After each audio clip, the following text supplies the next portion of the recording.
I still masturbate while eating top ramen at a faster rate. In the bigger quantities, it counts as rape when I'm slurping at this unbelievable pace. I turn the temperature up all the way to sweat up on my face. If you give no effort, if you got no money, then I got a cheap method. Crack it open, throw it in a pan and let it cook, bitch. Now that's a real education, fuck books. If you wanna make it in college, acknowledge all the flavors that be dropping mad knowledge on these pussy ass canned goods. We got chicken and beef to boost the manhood. Anybody want a piece of me, we'll have to get this ramen first.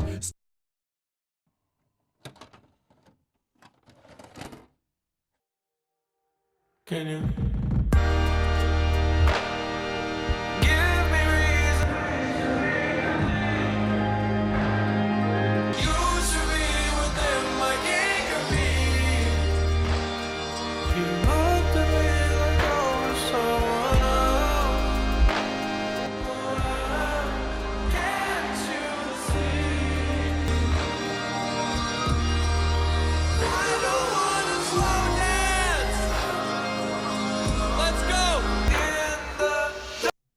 This is Slow Dancing in the Dark, a single released by George Joji Miller on September 12, 2018, which has gone gold and platinum.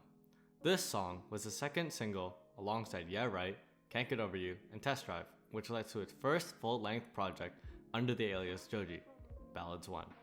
He also released an EP, In Tongues, in November of 2017, and 2 collaborative albums with the upcoming Asian label 88 Rising. However, George's career wasn't always label-made to cooking shows. I'll tell you that. No, that ain't too bad. Well, it's not bad at all. Okay, maybe cooking shows, but regardless, his path to become the artist he is now is a story that will forever be engraved into the internet community. Today, we will be exploring and trying to answer, who is Joji?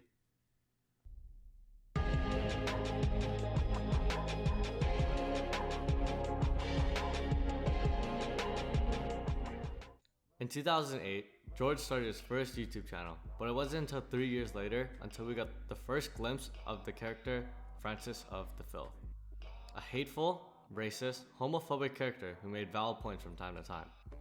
Even during this time, and in character, George would still find ways to make music in these videos. When I was younger, I used to play with Play-Doh. Now that I'm older, I still play with Play-Doh. Eventually, he would add one of the most iconic personas that ever premiered on his channel, Pink Guy.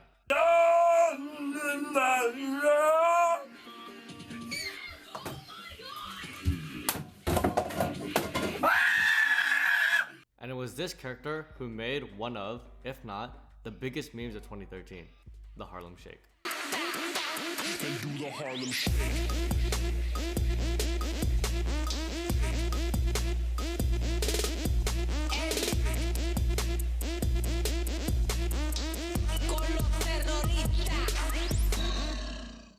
After his video went viral, George's channel grew in popularity. He moved from his original channel of disaster music to TV Filthy Frank. With his popularity, he went to create many new and inventive skits and videos, such as teaching inappropriate Japanese sayings and frightening schoolgirls. George also released a self-titled album named Pink Guy, with songs like Ramen King, Erectile Dysfunction, and Kill Yourself. The audience of Filthy Frank was for people with humors that can be considered of poor taste. However, George was one of the only YouTubers at the time who was making content so repulsive yet enjoyable, which is why his videos appealed to such a vast audience. It was around the same time George started another channel under the name Joji Vlogs, in which he broke this character he had been playing and showed what his actual life was like. Because any kind of beat that I don't use, I can just like shit it out onto the show, because like then nothing, literally nothing goes to waste.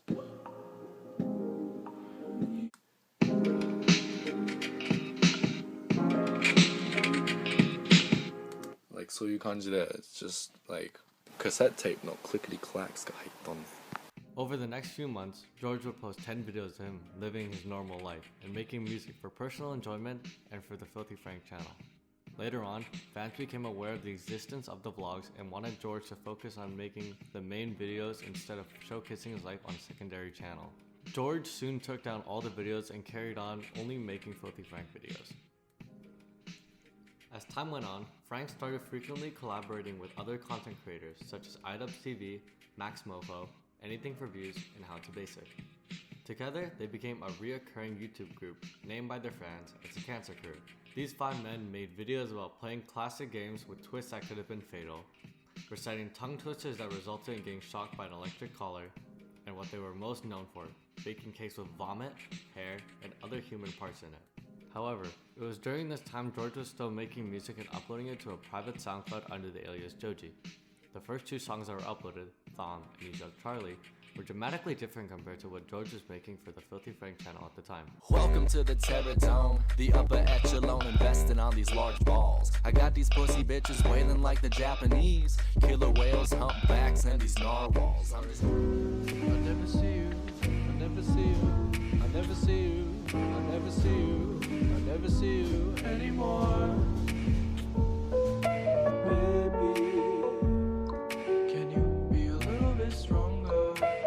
Joji's melancholic lo-fi singles compared drastically to Filthy Frank's trap-inspired songs, speaking about love and heartbreak rather than, My dick gets bigger cause I'm a crazy nigga. Soon after, people found out it was George making the music.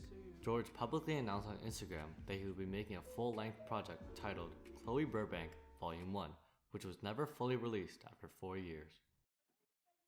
During 2016, George released other singles and songs with other artists, such as World Star Money and Beside You with Shamana. Simultaneously, Frank was releasing singles leading up to his album that was eventually released on January 4th of 2017, Pink Season, with songs such as Fried Noodles, SDFU, and Pink Life. This album was also featured on The Jimmy Fallon Show in this segment. Guy. Love the cover, love the name. Maybe I love the music. Let's take a listen to Meme Machine. Meme Machine. Meme. Wow. Give me the memes. After the album, the uploads of the channel became less consistent, which inevitably led to the death of Filthy Frank. During 2017, George released 3 singles, I Don't Want to Waste My Time, Rain on Me, and Will He, all under the label of 88 Rising. In 2017, Joji released his first project, In Tongues. Peaking at number 58 on the Billboard Top 200, this EP is what made people realize that this was the divide between Joji and the persona of Filthy Frank. It wasn't only just George who thought he should have made the transition into music. The reason I made the transition was because there was an overwhelming support and almost demand, you know. People in my life where they were stopping me to tell me that I was wasting my time and my abilities. Speaking on topics like addiction and dealing with mental instability, this is what made the public and old Filthy Frank fans see George's future of being a musician, as he no longer wanted to be known as a guy yelling on the internet, making semi-valid points here and there.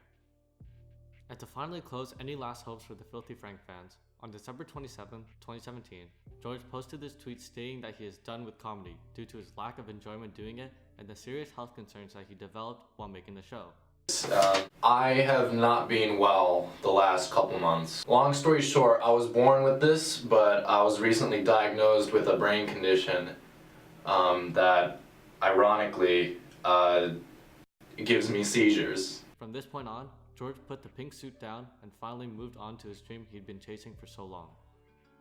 In 2018, George went on a tour around Asia and the United States with his label mates like Rich Brian, Nicki, and High Brothers.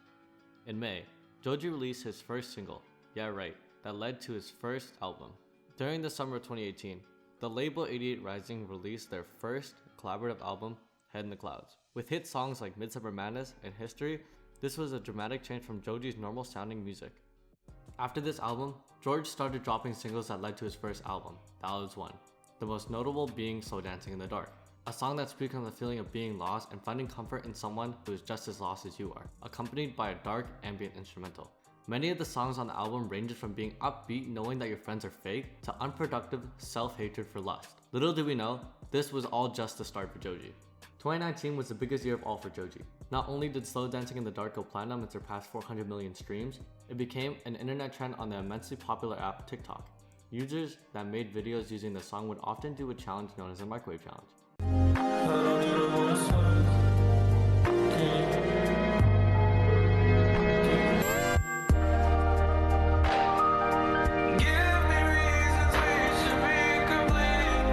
Due to the popularity gained off the mobile app, Joji's following grew even bigger. In mid-June, Joji dropped his single, Sanctuary, which was again different compared to his usual tone and sounding music. This ballad's instrumental screams space, as Joji said in an interview with Genius, but on the contrary, the song was about finding a safe place in his lover. Finding a safe place in something so small and finding it in the ever-expanding universe was a good sense of duality. This song was considered more pop/radio friendly, which meant that more people could enjoy his music. However, one of the drawbacks of the song being more pop-oriented was the feeling that Joji lost his edge. However, I believe that this is George's way of exploring what he is capable of producing while reeling in a wider audience. Personally, Joji's music has and always will speak to me on an emotional level. The biggest takeaway from researching George's past is to not let your past define you. George played a character for 8 years straight and still overcame the fear of failure to become what he is now. Though many fans will never get over the days of eating cakes made of vomit, hair, and toenails, newer fans can appreciate the content he is putting out now. Now, as Joji once said, I'm worried. There's always that doubt. That this won't work out? Yeah. But also, at the same time, at least I tried. You know, that's really what matters to me. thank you for watching.